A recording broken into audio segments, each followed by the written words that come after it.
คนเฮาเนี่ยหนีออกจากบ้านเพื่อหาทางกลับบ้าน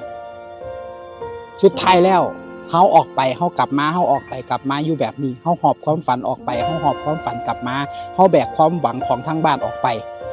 แล้วเฮาก็กลับคืนมาคือเก่าสุดท้ายบ้านปลายชีวิตเฮาอยู่ไสมันอยู่ที่ใจของเฮาเองมันบ่ได้อยู่ที่ว่าคนว่าจังสั่นคนว่าจังซี่คนเว้าพื้นแบบนั้นแบบนี้มันบ่แม่นมันอยู่ที่ใจของเฮาครับใจเฮาต่างหากที่เป็นตัวเลือกว่าความสุขมันอยู่หม่องใดความสุขมันอาจบ่ได้อยู่ไกลข้ามน้ำข้ามทะเลภูเขาลำเนาไผมันบ่แม่นความสุขมันอยู่ที่ใจเฮาครับใจเฮาต่างหากที่เป็นคนเลือกบางเทื่อบ่โก้หรูบ่หรูหรามันก็มีความสุขได้บางเทื่อ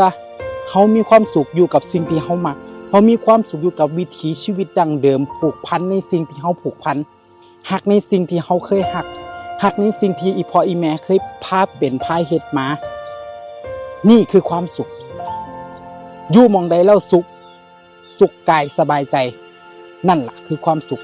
ความสุขอาจบ่ได้เกิดขึ้นจากเงินทองยศถาบรรดาศักดิ์ความสุขมันเกิดขึ้นอยู่หม้องนี้ครับหม้องนี้ต่างหากอย่างดีมีจนสุดท้ายเฮาสิหาความสุขให้เจ้าของจังใดลองถามใจเจ้าของเบิ่งว่ามื้อนี้เฮาอยู่ตรงนี้เฮามีความสุขบ่ถ้ามีความสุขก็ใช้ชีวิตให้มันสุขต่อๆไปครับ